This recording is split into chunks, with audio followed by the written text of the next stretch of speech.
வரஹ்மத்துல்லாஹி வபரகாத்துஹு. இன்னல் ஹம்தலில்லாஹ் நஹ்மதுஹு வ நஸ்தஈனுஹு வ நஸ்தக்ஃபிருஹு வ நுஅமினு பிஹி வ நத்தவக்கலு அலைஹி வ நஊது பில்லாஹி மின் ஷுரூரி அன்ஃபுஸினா வ மின் ஸய்யிஆத்தி அஅமாலினா மன் யஹ்திஹில்லாஹு ஃபலா ஹாதிய லஹு வ மன் யுضلل ஃபலா ஹாதிய லஹு வ நஷ்ஹது அன் லா இலாஹ இல்லல்லாஹ் வஹ்தஹு லா ஷரீக லஹு வ அஷ்ஹது அன்ன முஹம்மதன் அப்துஹு வ ரசூலுஹு. கண்ணியமிக்க அல்லாஹ்வினுடைய நல்லடியார்களே,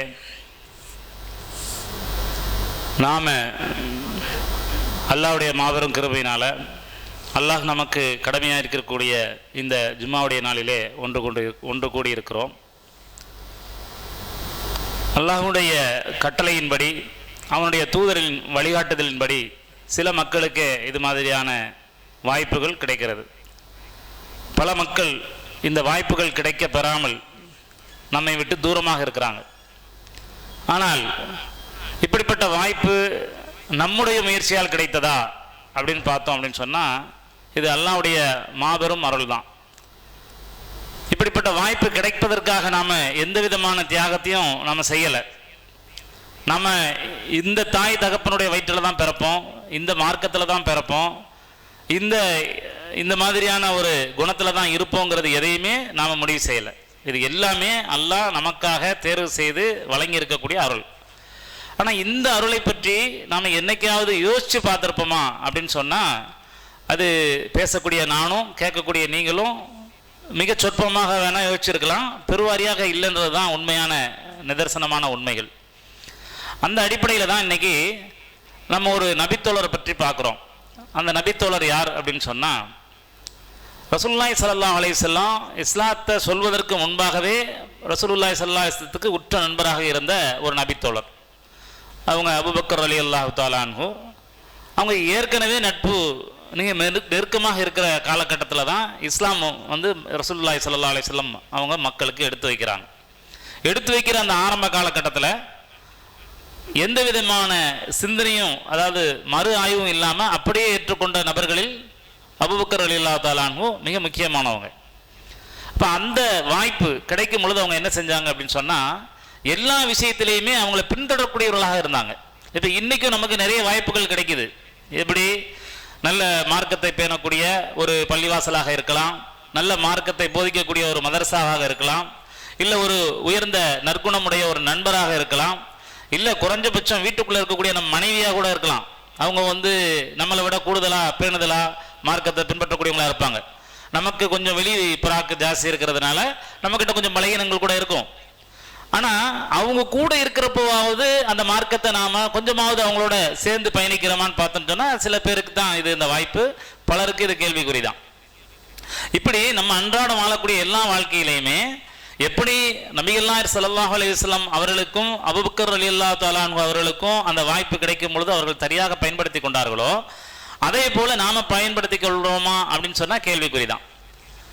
அந்த மாதிரி நாம் ஒருவேளை கொஞ்சமாவது பின்பற்றி இருந்தோம் அப்படின்னு சொன்னால், இன்றைக்கி நம்ம சமூகத்து மக்கள் இது மாதிரி பொதுவெளியில் நான் இன்றைக்கி வெள்ளிக்கிழமை ஜும்மாவை தொழுகையை விட்டுட்டு நான் இந்த காட்சியை பார்க்க வந்தேன், அப்படி ஒரு சந்தோஷம் எனக்கு, அல்லாஹ் எனக்கு இதுக்கு அருள் செஞ்சுருக்கான். அவங்க வார்த்தையை பாருங்கள், அல்லாஹ் அவங்களுக்கு அந்த வாய்ப்பை கொடுத்துட்டானா. ஒரு குறிப்பிட்ட ஒரு நபரை சுட்டி காட்டி அவங்க அவ்வளோ சந்தோஷப்படுறாங்க. அந்த முகத்தில் தெரியுது அந்த சந்தோஷம். இப்படி ஒரு சந்தோஷம் தான் மருமகள் மதரசாவுக்கு போயிட்டு வந்தாலோ, தான் பேரப்பிள்ளைங்க மதரசாவுக்கு போயிட்டு வந்தாலோ, இல்லை தான் கணவர் தொழுகைக்கு போயிட்டு வந்தாலோ, இப்படி ஒரு சலாத்தை சொல்லி வாங்க உங்களுக்கு நல்லா வாய்ப்பு கொடுத்துருக்கான், நீங்கள் இன்றைக்கி ஜமாத்தோடு தொழுகையை முடிச்சுட்டு வந்திருக்கீங்க அப்படின்னு சொல்லி சந்தோஷப்பட்டிருப்பாங்களான்னு பார்த்தா, அல்லாஹ் போதுமானவன். சலாம் சொல்லி கூட உள்ள வரவேற்றிருக்கிறதுக்கான வாய்ப்புகள் மிக மிக குறைவு, அல்லாஹ் நாடிய சில நபர்களை தவிர. சில சொற்பமான குடும்பங்களில் இது ஃபாலோ பண்ணப்படுது. ஆனால் அதிகமான மக்களுடைய நிலைமை என்ன அப்படின்னு சொன்னால், நாம் இந்த மார்க்கத்தை சரியாக விளங்காதோடைய விளைவு தான் அவங்க என்ன பண்ணுறாங்க, பொதுவெளியில் அப்படி ஒரு பூரிப்பு. சரி, அவங்க கூட்டத்துக்கு பின்னாடி யாரெல்லாம் நிற்கிறாங்கன்னு பார்த்தோன்னு சொன்னால், அது ஏறக்குறைய ஒரு 10-15 நபர்கள் இவர்களைப் போலவே புர்கா அணிந்து அவ்வளோ சந்தோஷமாக எல்லார் முகத்துலேயுமே வாய்ப்பு கிடைச்சா, அந்த மைக் கிடைச்சா இதே வாசகத்தை அவங்களும் சொல்லுவாங்க போல இருக்கு. எனக்கு தொழுகையை விட்டுட்டு வந்ததில் சந்தோஷம், அல்லாஹ் அந்த வாய்ப்பை கொடுத்தான், இந்த காட்சியை பார்த்ததில் எனக்கு சந்தோஷம், இவ்வளோ திறமை இந்த நபர்கிட்ட இருக்குமான்னு நான் நினச்சி பார்க்கல, இவ்வளோத்தையும் அவங்க சொல்கிறாங்க. சொன்னது அவங்க கொஞ்சமாக போட்டிருக்காங்க, இன்னும் எவ்வளோ சொன்னாங்களா தெரியாது, அல்லாஹுக்கும் அவங்களுக்கும் உள்ளது. இது நாம் அவங்கள கஷ்டப்படுத்திக் கொள்வதற்காகவோ இல்லை அவங்க சிரமப்படணும்னு அந்த செய்தியை நம்ம பதிவு செய்யலை. இதற்கான காரணம் என்ன? எப்படி நபிகளார் கூட அபூபக்கர் ரலியல்லாஹு அன்ஹு பயணிக்கும் பொழுது அதில் உள்ள அழகிய குணங்களை எல்லாம் பின்பற்றி அவர்களும் அழகானார்களோ, அவர்களையும் அல்லாஹ் குர்ஆனிலே அழகுபடுத்தி சொன்னானோ, அவர்களை முன்மாதிரியாக சொல்லி பின்னாடி வரக்கூடிய ஆட்சியாளர்கள் எல்லாம் அதை உயர்வாக கருதினார்களோ, இன்று வரை நம்முடைய பிள்ளைகளுக்கு அந்த தோழருடைய பெயரை வைத்து அந்த தோழருடைய செய்திகளை சொல்லி நாம் பூரிப்படைகிற போல நம்ம சமுதாய மக்களுக்கு நம்ம அந்த செய்தியை கொண்டு போய் வைக்கல. அந்த செய்தியை அதே போல கொண்டு போய் வைக்கல. அவங்க பேரெல்லாம் வச்சுக்கிட்டோம். அபூபக்கர் ரலியல்லாஹு அன்ஹு, நான் என் பிள்ளைக்கு பேர் வைப்பேன்பா, அவங்க உயர்ந்த நபித்தோழர் வச்சுக்கிறாங்க. இன்னும் சில பேர் அந்த பேர் எப்படி வைக்கிறாங்கன்னா, என் தாத்தாவுடைய பேர் இது, எங்கள் அப்பாவுடைய பேர் இது, அவர் இறந்தப்போ தான் இவர் பிறந்தார், அதனால அந்த பேரை நான் வச்சுக்கிறேன் அப்படின்னு வைக்கக்கூடிய முஸ்லீம் மக்கள் அதிகம். இது ஒரு நபித்தோழருடைய பெயர், அதனால நான் இதை வச்சுக்கிறேன் அப்படிங்கிற சந்தோஷத்தில் வைக்கிறவங்க சொற்பமானவங்க இருக்கிறாங்க. ஆனால் இந்த பேரை வைத்து சந்தோஷப்படக்கூடிய நபர்கள் அவங்களுடைய வாழ்க்கையை பார்ப்பதற்கு, அவர்கள் வாழ்க்கையை எண்ணி பார்ப்பதற்கு என்ன பண்ணுறாங்க? கவனமற்றவராக இருக்கிறாங்க. இந்த கவனமற்ற செயல் என்ன ஆகும் அப்படின்னு சொன்னால், நமக்கு சொர்க்கத்தை விட்டு தூரமாகவும் நரகத்திற்கு நெருக்கமாகவும் அமைத்துவிடும். அதனால தான் என்ன பண்ணாங்க, அன்றைய கால நபித்தோழர்கள் எல்லாருமே, நபி தோழியர்கள் எல்லாருமே என்ன பண்ணாங்க அப்படின்னு சொன்னால், தங்களுடைய வாழ்க்கையை குர்ஆனோடு நெருக்கமாக்கி கொண்டார்கள், தங்களுடைய வாழ்க்கையை ஹதீஸோடு நெருக்கமாக்கி கொண்டார்கள். தங்களுடைய சூழ்நிலை எல்லாமே பள்ளிவாசல் நோக்கியே இருக்கும். எங்கேயாவது வெளியூர் போயிட்டாங்கன்னா கூட அவங்களுடைய உள்ளம் பள்ளிவாசலை நோக்கி இருக்கும். இப்படிப்பட்ட சிறப்புகள்லாம் நிறைய இருக்கு. இது யாரெல்லாம் இப்படி பள்ளியோட தொடர்பும் நம்ம நபித்தோழருடைய தொடர்பையும் அல்லாஹ்வுடைய வேதத்தோடும் தொடர்பு வைக்கிறார்களோ, அவங்க என்ன பண்ணுவாங்க? முன்மாதிரி முஸ்லீம்களாக ஆகிவிடுவாங்க. எப்படி அபூபக்கர் ரலியல்லாஹு அன்ஹு முன்மாதிரி முஸ்லீமாக அடையாளப்படுத்தப்பட்டு இன்றைக்கு வரைக்கும் அவருடைய பெருமையும் மறுமை நாள் வரைக்கும் நீடிக்குமோ, அதுபோல உயர்ந்த அந்தஸ்து எல்லாருக்கும் கிடைக்கணும். அதுக்காக தான் அவங்க அவ்வளோ உயிர் தியாகம் செய்தாங்க. தான் கொல்லப்படுவோன்னு தெரியும், போரில் முன்னாடி போய் நின்னாங்க. தனக்கு மதிப்பு இல்லாமல் போயிடும் தெரியும், தான் ஊர் நீக்கம் செய்யப்படுவோன்றது முன்னறிவிப்புலாம் இருந்தது. இதெல்லாம் தாண்டி அவங்க அவ்வளோ உறுதியாக நின்றதற்கு என்ன காரணம் அப்படின்னு சொன்னால், இந்த வாழக்கூடிய வாழ்க்கை மிகச் சொற்பமானது அவங்க உணர்ந்தாங்க. நாம் நிச்சயமாக நம்மளுடைய உயிர் பிரிக்கப்படும், உயிர் நிரந்தரமாக வாழக்கூடிய அந்த வாழ்க்கைக்காகத்தான் நம்ம இங்கே அனுப்பப்பட்டிருக்கோங்கிற அந்த உணர்வு இருந்ததுனால என்ன பண்ணாங்க, அவங்களுடைய வாழ்க்கை எல்லாமே நபித்தோழரோடும் குர்ஆனோடும் பள்ளிவாசலோடும் இப்படிப்பட்ட தொடர்புகளே இருந்துச்சு. இன்னைக்கு நம்ம சமுதாய மக்களும் செய்கிறாங்க, பள்ளி தொடர்பு வச்சிருக்கிறாங்க, குர்ஆனோட தொடர்பு வச்சிருக்கிறாங்க. எந்த மாதிரி வச்சிருக்கிறாங்கிறதெல்லாம் விதிவிலக்கு. ஒரு அரபி வார்த்தையை படிக்கவும் பேசவும் கற்றுக்கொள்கிறாங்க. குர்ஆனை எப்படி அவங்க எடுத்துக்கிறாங்க அப்படின்னு சொன்னால், ஒரு அரபி வாசகத்தை படிக்க புரிஞ்சுக்கிறாங்க, படிக்கிறத திரும்ப என்ன பண்ணுவாங்க, மனப்பாட பகுதியாக எடுத்துக்கிறாங்க. இவ்வளவுதான் அவங்க புரிஞ்சிருக்கிறாங்க. ஆனால் அவங்க அப்படி கிடையாது, தன்னுடைய வாழ்க்கையாக அமைத்து கொண்டார்கள். குர்ஆனை தன்னுடைய வாழ்க்கையாகவும் தன்னுடைய வாழ்க்கையின் வழிகாட்டியாகவும், இது தூதருடைய அல்லாஹ்வினால் அருளப்பட்ட இந்த பொக்கிஷம் நம்ம வாழ்வதற்கு தான் இதை சொல்லப்பட்டிருக்கு அப்படிங்கிறத உணர்ந்ததுனால தான் என்ன பண்ணாங்க, ஒரு வசனம் வந்துட்டா சில பேர் அழுவாங்க. அபூபக்கர் ரலியல்லாஹு அன்ஹு என்ன பண்ணுவாங்களாம், குர்ஆனுடைய வசனங்களை ஓதிக்கிட்டே அழுதுருவாங்களாம். அந்த அழுகையின் மிகைப்பின் காரணமாக முஸ்லீம் அல்லாத மக்கள்லாம் அவருடைய திண்ணையை நோக்கி பயணிப்பாங்களாம். அவர் உட்கார்ந்து ஓதக்கூடிய திண்ணையை நோக்கி அந்த கூட்டங்கள் கூடுறதை பார்த்துட்டு, முஸ்லீம் அல்லாத, அதாவது இஸ்லாம் என்று அதாவது அல்லாவை ஏற்றுக்கொண்டு அல்லாஹ் சொன்னபடி வாழாத அந்த மக்கள் அந்த பகுதியில் இருந்தாங்க. அவங்களாம் என்ன பண்ணுவாங்களாம், இவ்வளோ பேர் கூட்டம் கூடுறாங்க, அப்போ நம்ம சதவீதம் குறைஞ்சிருமே, இவர் சொல்லக்கூடிய இந்த ஏகத்துவ கொள்கையில் மக்கள் கூடிட்டாங்கன்னா நாம் சொல்லக்கூடிய இந்த இணை வைப்பு சம்பவங்கள்லாம் அதாவது அல்லாஹ்வோட சேர்த்து மற்றவங்களையும் சேர்த்து பிரார்த்திக்கக்கூடிய இந்த சூழ்நிலையெல்லாம் மாறி போயிடுச்சுன்னா நம்ம கொள்கைக்கு ஆள் இல்லாமல் போயிடுவாங்களேன்னு அவங்க கவலைப்பட்டிருக்காங்க. கவலைப்பட்டு என்ன பண்ணியிருக்கிறாங்க, அபூபக்கர் ரலியல்லாஹு அன்ஹு என்ன பண்ணாங்க, ஒரு குறிப்பிட்ட காலகட்டங்களில் இந்த ஊரில் என்னால் மார்க்கத்தை பின்பற்ற முடியல, குர்ஆனை என்னால் படிக்க முடியலங்கிறதுனால அவங்களும் ஊரை விட்டு பயணம் பண்ணாங்க. ஊரை விட்டு தொலைதூரம் போகும்பொழுது ஒரு நல்ல தோழர், அவர் பெருசாக முஸ்லீம்லாம் கிடையாது, அதாவது இஸ்லாத்தை ஃபாலோ பண்ணுறவர் கிடையாது, அவர் என்ன செய்கிறாரு, இவங்களை அடையாளம் பார்த்துட்டு நீங்கள் இவ்வளோ தூரம் எப்படி வந்தீங்க மக்கா நகரை விட்டு அப்படின்னு கேள்வி எழுப்புறாங்க. அப்போ சொல்கிறாங்க, எனக்கு அந்த ஊரில் இஸ்லாத்தை முறையாக அழகான முறையில் பின்பற்ற முடியல, நான் குர்ஆனை படிக்கிறதுக்கு கூட தடை இருக்குது, அதனால நான் விலகி போகிறேன் அப்படின்னு சொல்கிறாங்க. ஐயோ, இவ்வளோ உயர்ந்த குணம் உள்ளவங்க, நீங்கள் ஊரை விட்டு பயணிக்கக்கூடாது, வெளியூர் போகக்கூடாது, வாங்க நாங்கள் உங்கள் தலைவர்கிட்ட பேசுகிறோன்னு சொல்லி திருப்பி அழைச்சிட்டு வராங்க. அபூபக்கர் ரலியல்லாஹு அன்ஹு திருப்பி அழைச்சிட்டு அந்த ஊர் மக்கள் தலைவர்கள்ட்ட அவர் பேசுகிறார். ஏன் அவர் பேசக்கூடிய அளவுக்கு அவர் அந்த மக்களோட பெரிய தலைவராக இருந்திருக்கிறார்.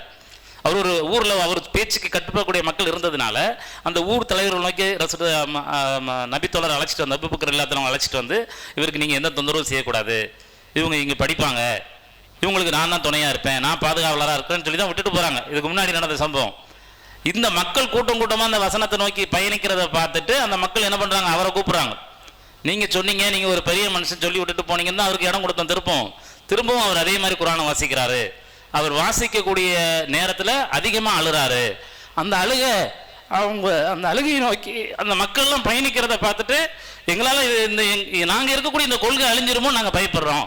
அதனால் நீங்கள் திருப்ப வாபஸ் பெறுங்க, இவருடைய பாதுகாப்பை நீங்கள் வாபஸ் பெறுங்க, இவர் இங்கிருந்து இடம் பெயர செய்யுங்க அப்படின்னு சொல்லி கவலைப்பட்டாங்க.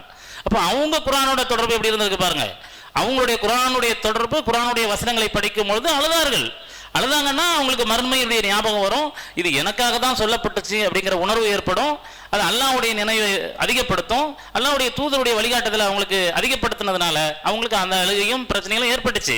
அதன் காரணமாக இஸ்லாத்தை நோக்கி மக்கள் வருவாங்களோன்னு எதிரிகள் பயந்தாங்க. இன்னைக்கு நிச்சயமா நம்மளோட குரானுடைய தொடர்பை பார்க்கும் பொழுது எதிரிகளுக்கு எந்த பயமும் இல்லை. ஏன்னா சுத்தமாக அதோடைய தொடர்பு இல்லாமல் இருக்கிறோம். தொடர்பு உள்ளவங்க கூட அதை பற்றி முழு விவரம் புரியாத தொடர்பில் இருக்கிறாங்க. அப்போ நாம் எங்கே நமக்கு பலகீனம் ஏற்படுது அப்படின்னு சொன்னால், நாம் அவங்கள முன்மாதிரியாக எடுத்துக்கல. யாரை? அபூபக்கர் ரலியல்லாஹு தஆலா அன்ஹு போல உயர்ந்த உன்னத குணத்திற்குரியவர்களை நாம் முன்மாதிரியாக எடுக்காததுனால தான் நம்மளுடைய காலகட்டங்கள் இப்படி ரொம்ப கூட்டங்களில் ஜாஸ்தி இருக்கும். ரசூலுல்லாஹ் இதை சொல்லிட்டே போயிட்டாங்க. உங்களுக்கு சோதனை வர காலத்தில் நீங்கள் கூட்டம்லாம் கம்மியாக இருக்க மாட்டீங்க, நீங்கள் உங்கள் மன இச்சையை பின்பற்றிக்கிட்டு இருப்பீங்க, மனசில் என்ன சொல்லுதோ அதை செய்வீங்க. அல்லாவும் அல்லாவுடைய தூதரும் இந்த விஷயத்தில் என்ன சொன்னாங்கிறத நீங்கள் பலகீனப்படுறதுனால தான் நீங்கள் பலகீனப்படுவீங்க. மற்றபடி கூட்டம்லாம் பெருசாது. அதே போல் தான் இன்றைக்கி கூட்டம் நிறைய தான் இருக்குது. ஒன்றும் இல்லை, ஒரு பொது இடங்களுக்கு போங்க, ஒரு பொழுதுபோக்கு பூங்கா, பீச்சு, இங்கெல்லாம் போங்களேன். சதவீதத்தில் நம்ம ஒரு 20% தான் இருப்போம் வச்சுக்கோங்க. அங்கே போனால் 80% மக்கள் நம்ம மக்கள் தான் இருக்கிறாங்க. போய் டெஸ்ட் பண்ணி பாருங்களேன் பொது இடங்களில். அப்போ அவ்வளோ கூட்டங்கள் இருக்குது, கூட்டம் பெருசாக இருக்குது. ஆனால் அது கொள்கையோடு இருக்குதா, அந்த கருப்பு புர்காக்குள்ள இஸ்லாம் இருக்குதா அப்படின்னு தேடி பார்த்தோம் அப்படின்னு சொன்னால் எல்லாரும் கருப்பாக போடுறாங்க. எல்லாரும் ஒரே அடையாளத்துக்குள்ள வந்துடுறாங்க. நாங்களும் முஸ்லீம், நாங்களும் முஸ்லீம், நாங்களும் முஸ்லீம். ஆனால் முஸ்லீம் என்றால் என்ன கேள்வி கேட்டு பாருங்களேன். முஸ்லீம் என்றால் என்ன யோசிக்கக்கூடிய விஷயம்தான். சில சொற்பமான நபர்களுக்கு தெரியுது, பல பேருக்கு இது தெரியாத விஷயங்கள் தான். அப்போ இந்த மாதிரியான கவலைக்கான விஷயங்களை தான் எதிரிகள் நமக்கு எதிராக என்ன பண்ணுறாங்க, தவறாக பயன்படுத்துகிறாங்க. இன்னைக்கு வடநாடுகள் பூரா முஸ்லீம்கள் தாக்கப்படுவதற்கு காரணம் என்ன அப்படின்னு சொன்னால், எல்லாருமே நிற்க விட்டு குரான் ஓத சொன்னால், தொழுகை நடத்த சொன்னால் அப்படி பண்ணுறாங்க. ஆனால் அங்கே உள்ள சூழல் என்ன, இன்றைக்கும் அங்கே உள்ள பிள்ளைங்களுக்கு வரதட்சணையின் காரணமாக மிக முதிர் கன்னிகள் அங்கே தேக்கி இருக்கிறாங்க. அவங்களுக்கு திருமணம் தடைப்பட்டிருக்கு. என்ன காரணம்னா, இவங்க இஸ்லாத்தை ஃபாலோ பண்ணாமல் வரதட்சணை வாங்கக்கூடிய சூழ்நிலையினால அங்கே எல்லாம் வடநாட்டில் நிறைய பெண்கள் தேங்கி இருக்கிறாங்க. இப்போ இங்கே அல்ஹம்துலில்லாஹ் ஒரு 20 வருஷத்துக்கு இப்போ உள்ள என்ன ஆயிடுச்சு அப்படின்னு சொன்னால், குறைஞ்சபட்சம் ஆளுக்கு பாதி செலவு ஏற்றுக்கலாம் அப்படிங்கிற மனநிலைக்கு வந்துட்டாங்க. இல்லை செலவே நீங்கள் பண்ணாதீங்க, நாங்களே எல்லா செலவும் பண்ணுறோம் அப்படிங்கிற மாதிரி சில கணவன் மாப்பிள்ளமார்கள் உருவாகிட்டாங்க. இது அல்லாஹ்வுடைய நமக்கு தந்த கிஃப்ட்டு. இங்கே சில மக்களுடைய பெரிய பெரிய இமாம்களுடைய உழைப்பு இங்கே மக்களுக்கு போய் சேர்ந்ததனுடைய விளைவு. இன்றைக்கி நிறைய மக்கள் என்ன பண்ணுறாங்க, குர்ஆனை நோக்கியும் ஹதீஸை நோக்கியும் பயணிக்கிறதுனால நல்லா அல்ஹம்துலில்லாஹ் நல்லா போயிட்டுருக்கு.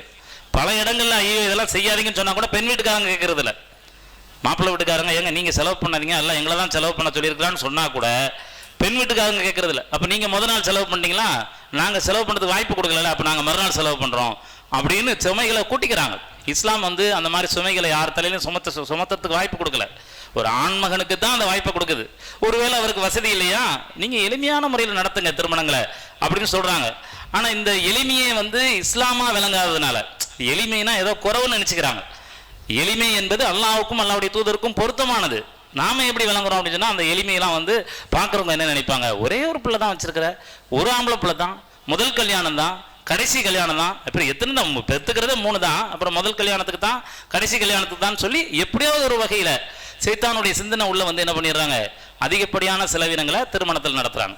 இப்படி எல்லா மாடல்களையுமே குர்ஆனை விட்டும் ஹதீஸை விட்டும் அல்லாஹ்வுடைய தூதரை விட்டும் சஹாபாக்களை விட்டும்.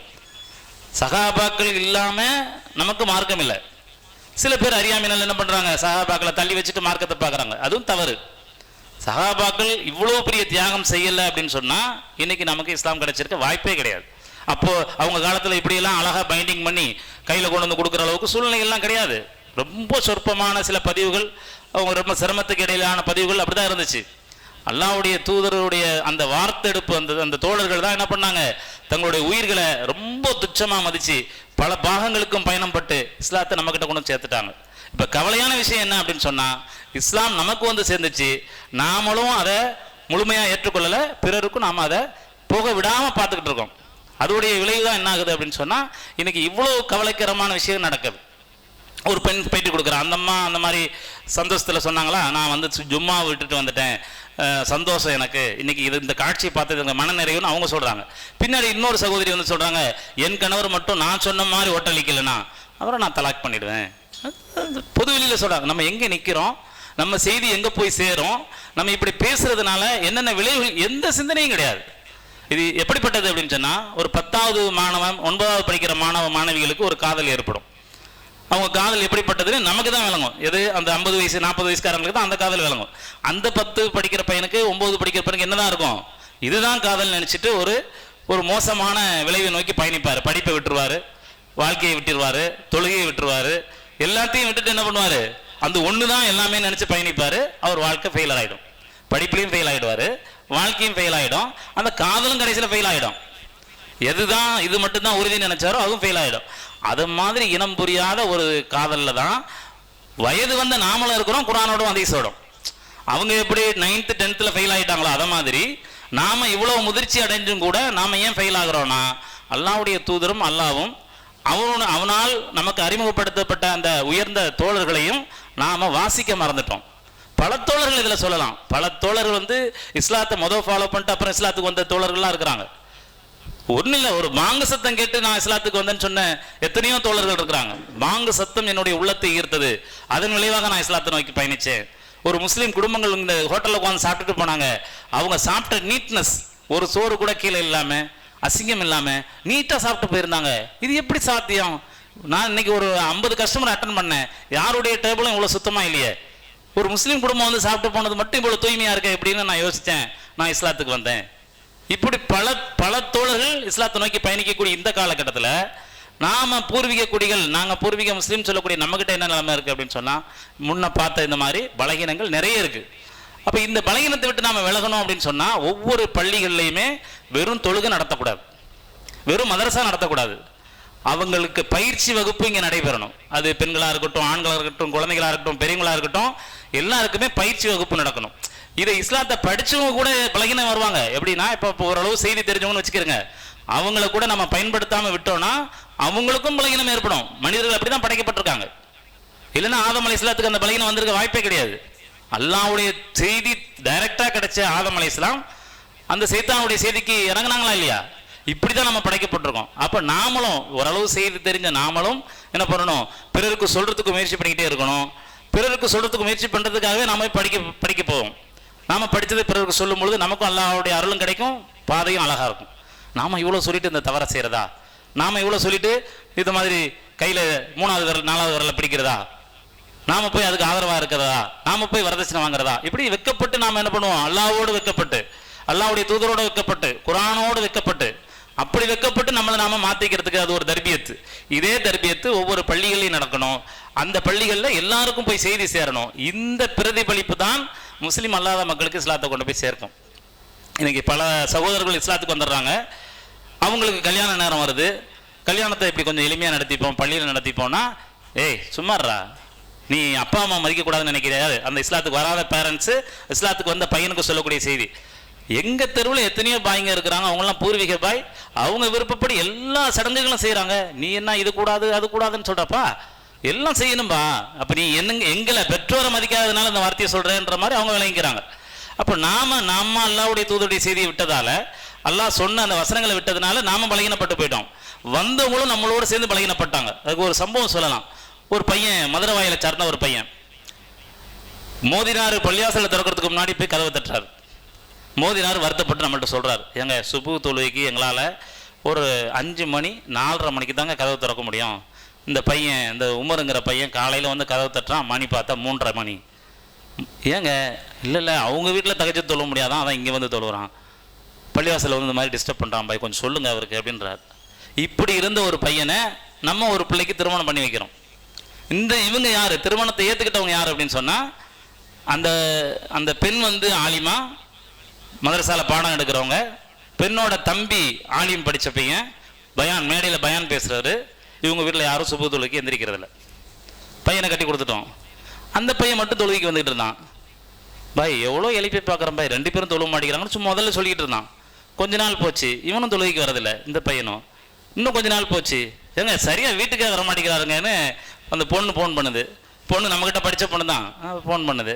ஏம்மா வீட்டுக்கு வரதில்ல? இல்லை ஏதோ பழைய பழக்கம் வந்துட்ட மாதிரி தெரியுது, அதான் இங்கே வீட்டுக்கு கூட சரியாக வர மாட்டேங்குதா. என்னம்மா பழைய பழக்கம்? இல்லை கொஞ்சம் மதுவுக்கு அடிமையாயிட்டார் போல தெரியுது. ஆனால் உண்மையிலேயே அந்த பையன் வழிகேட்டில் இருந்த பையன் அல்லாஹ்வுடைய வசனங்களும் அல்லாவும் அவனை வாசிக்க ஆரம்பித்து அவனுக்கு இஸ்லாம் கிடைச்சி தாவாவுக்கு போய், அதாவது சிறார் ஜெயிலில் போய் தாவா செய்யக்கூடிய ஒரு திறம்பட்ட பையன், தகஜத்தை ஃபாலோ பண்ணக்கூட பையன். நான் கூட பல நேரம் வெக்கப்பட்டிருக்கேன், இன்னைக்கு நமக்கு தகஜத்தை சொல்ல முடியாமல் போயிடுச்சுன்னு வெக்கப்பட்டிருக்கேன் அவங்கள மாதிரி ஆட்களை பார்த்து. ஆனால் அப்படிப்பட்ட ஒரு உயர்ந்த பண்புள்ளவங்க கூட நம்மளோட சேரும் பொழுது என்ன பண்ணிடுறாங்க, பலகீனமாயிடுறாங்க. அப்போ அவங்களுடைய பலகீனத்துக்கு நாம காரணமாயிடுறோம். அப்போ அப்படிப்பட்ட துக்கம், இது ஒரு துக்கமான விஷயம். இன்னைக்கு 2 பேருக்கும் இடையில முறிவு ஏற்பட்டு குலா வாங்கிட்டு இந்த பொண்ணு தனியாக குழந்தையோட இருக்கு, அவன் போயிட்டான். திரும்பவும் அந்த பையனுக்கு மதரசாக்கு அனுப்பிச்சு, முதல்ல மதரசாவுக்கு படிச்சுட்டு அந்த பையன் திரும்பவும் அனுப்பிச்சு இன்னைக்கு தாவா சென்றோட திரும்ப நல்ல தொடர்பில் இருக்கான். ஆனால் இன்னும் இந்த முஸ்லீம் குடும்பத்தில் சுபுகு தொழுகை வரல. இன்னும் இவ்வளோ பெரிய சோதனைகள் நடந்தும் குடும்பமே பிரிஞ்சு போயும் சுபுகு தொழுகை இன்னும் ஃபாலோப்பில் இல்லை இந்த குடும்பத்தில். ஆனால் அந்த வீட்டுக்கு போய் நாங்கள் மாப்பிள்ளையை கேட்க போகும் பொழுது, இந்த பெண்ணுக்காக அந்த மாப்பிள்ளையை கேட்டு போகும் பொழுது அவங்க அம்மா அப்பா யாரும் இஸ்லாத்துக்கு வரல, அந்த பையன் மட்டும் தான் இஸ்லாத்துக்கு வந்திருந்தான். பாய் நாங்கள் இங்கே சிலையெல்லாம் வச்சு வழிபடுறோம், அந்த பிள்ளைக்கு தொழுகைக்கு டிஸ்டர்பாக இருக்கும், மாடியில் அவங்கள தனியாக இருக்க சொல்லுங்கள் பாய். போன உடனே சொல்கிறாங்க, நம்ம கூட அவ்வளோ சீக்கிரத்தில் நம்ம பிள்ளையை தனி கொடுத்தலாம் வைக்க மாட்டோம், யோசிப்போம், தனியாக இருந்தால் நிம்மதியாக இருக்குமா பார்ப்போம், யோசிப்போம், அதெல்லாம் செய்வோம். அவங்க போன உடனே முதல் நாள் சந்திப்பே சொன்னாங்க, ஒரு பெரிய அமைச்சரோட அந்த பையனோட அண்ணன், நல்ல வெல்த்தியான ஃபேமிலி, சொந்த வீடு மதுரவாயில் மாடியில் வீடு இருக்குது, சும்மா தான் பாய் இருக்குது, உங்கள் பிள்ளை அங்கேயே இருக்க சொல்லுங்கள் பாய், நாங்கள் இங்கே சிலையெல்லாம் வச்சு வணங்குறோம்ல உங்களுக்கு டிஸ்டர்பாக இருக்கும். அல்லாஹ் சத்தியமாக சொன்ன வார்த்தையில் மிகைப்படுத்தாமல் சொல்கிறேன் நான். அவங்க அஸ்ஸலாமு அலைக்கும் பாய்ன்னு பேசுவாங்க பாய், அவங்க இஸ்லாத்துக்கு வரல, அஸ்ஸலாமு அலைக்கும் எப்படி இருக்காங்க எங்கள் பிள்ளைங்கன்னு கேட்பாங்க. ஒரு கட்டத்துக்கு மேலே அந்த பிள்ளை இங்கேயே கூட்டு வந்துருச்சு, அம்மா அப்பா வீட்டில் இருக்காமல் கொண்டு வந்து பிரிச்சு இங்கே எங்கே பழகினா அந்த பையனுக்கு ஏற்பட்டுச்சுன்னா வீட்டை விட்டு பிரிச்சு இங்கே கொண்டு வந்துச்சு. அப்புறம் அம்மா வீட்டில் போய் உட்காந்துச்சு, சோறாக்க வேண்டியது இல்லைல்ல. இப்படி நிறைய பேர் இருக்கிறாங்க. நம்ம புரிஞ்சுக்கணுங்கிறதுக்காக சொல்ல, நம்ம பிள்ளைங்களா இருந்தாலும் என்ன பண்ணணும், அவங்க சுமையை அவங்களே சுமக்க வைக்கணும், பாசத்தெல்லாம் உள்ளுக்குள்ளே வச்சுக்கணும். கொண்டு வந்து வீட்டோட போட்டாங்க, வீட்டுக்குள்ளேயே இவங்க சோறாக்கி கொடுத்தாங்க, வீட்டுக்கு பக்கத்துலேயே சும்மா நான் பேருக்குன்னா ஒரு வீட்டை பிடிச்சாங்க, அந்த பையன் பலகீனமாயிட்டான். கடைசியில் சொல்கிறேன்னு பல நேரங்கள் வருத்தப்பட்ட பையன் தொழுகை இல்லைன்னு அவன் தொழுகை இல்லாமல் போனால் கடைசியில் சுத்தமாக போயிடுச்சு. இப்படிப்பட்ட பலகீனங்கள் ஏற்படும். ஆகவே நாம் என்ன செய்யணும் அப்படின்னு சொன்னால், நம்ம உள்ளத்தை எப்படி நபிகளாரோடு அபூபக்கர் ஸித்தீக் ரலியல்லாஹு தஆலா அந்த தொடர்பை ஏற்படுத்தினாங்களோ, குர்ஆனோடு அவங்க உள்ளத்தை எப்படி தொடர்பு வச்சுருந்தாங்களோ, ஹதீஸோடு எப்படி தொடர்பில் வச்சுருந்தாங்களோ, சஹாபாக்களோடு எப்படி உள்ளத்தை தொடர்பாக வச்சுருந்தாங்களோ, அந்த தொடர்பு நம்மகிட்ட இல்லை அப்படின்னு சொன்னால் பல நஷ்டங்களை சந்திக்க வேண்டியது இருக்கும். இன்றைக்கி நம்ம பிள்ளைங்களுக்கே நம்ம சொல்ல முடியாத சூழ்நிலை. காரணம் என்னென்னா, நம்ம தொடர்பு அழிஞ்சு போச்சு. எல்லாம் சடங்கு ரீதியாக புத்தகத்திலையும் சுவர் விளம்பரத்துலையும் இருக்குது. ஆனால் நம்ம உள்ளத்தோடு அந்த தொடர்பு ஏற்படாத வரைக்கும் நம்ம வெற்றி பெற முடியாது.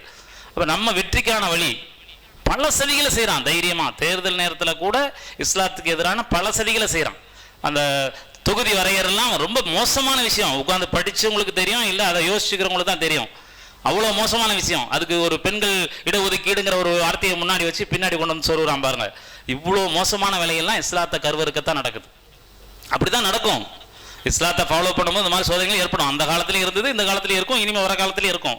ஆனால் நம்ம நோக்கம், நம்மளுடைய உறுதி எப்படி இருக்கணும் அப்படின்னு சொன்னால், அல்லாஹ்வுடைய இந்த சத்திய வேதத்தின் பக்கமும் அல்லாஹ்வுடைய தூதருடைய வழிகாட்டுதலும் அல்லாஹ்வுடைய தோழர்கள் அவங்க உருவாக்கி தந்த அந்த முத்துக்கள் அது பவளமானது தான். அதை உரசி ஒட்டி போகும் பொழுது தான் அதை நம்ம உணர முடியும். ஒவ்வொரு நபித்தோழர்களும் தன்னுடைய உடல்களில் பல காயங்களுக்கும் பல உறுப்புகள் இழக்கப்பட்டிருக்கு. பல தோழர்களுக்கு ரசூல்லா மேலே ஆயுதம் படக்கூடாதுங்கிறதுக்காக ஒருத்தர் ஏறக்குறைய பல, அதாவது எண்ணி முடிக்க முடியாத அளவுக்கு ஆயுதங்களோட தன்னுடைய உடலை கொடுத்த தோழர்கள்லாம் இருக்கிறாங்க. அப்படி பல தோழர்கள் இந்த மாதிரி தியாகம் பண்ணதுடைய விளைவு தான் நமக்கு அல்லாஹ்வுடைய கிருபையினால இந்த மார்க்கம் கிடைச்சது. ஆனால் இன்னைக்கு நம்ம எப்படி இருக்கோம் அப்படின்னு சொன்னால், நாம சொல்கிற செய்தி நம்ம பிள்ளைகிட்ட போக மாட்டேது. நாம சுபுகு தொழுவு வந்தால் நம்ம பிள்ளை சுபுகு தொழுவுக்கு வர முடியல. இப்படி பலகீனம் இருக்கு. எப்போ இன்னைக்கு ஒரு நாளாவது அலாரம் வச்சு நீயா எந்திரிப்பா அப்படின்னு சொல்ல வேண்டியது இருக்கு. அப்போ அப்படிப்பட்ட பலகீனத்துக்கு காரணமே நாம முழு குடும்பமுமே இஸ்லாத்தை நோக்கி அந்த ஒட்டுதலோடு போனாதான் இந்த வெற்றி கிடைக்கும். அப்படிப்பட்ட உயர்தரமான வெற்றியை நோக்கி நம் அனைவரையும் அருளாக வழிநடத்த வேண்டும் என்று பிரார்த்தனை செய்தவனாக வாய்ப்புக்கு நன்றி கூறி விடைபெறுகிறேன். வாஹிரு தவானா அல்ஹம்துலில்லாஹி ரப்பில் ஆலமீன். அஸ்ஸலாமு அலைக்கும் வரஹ்மத்துல்லாஹி வபரகாத்து.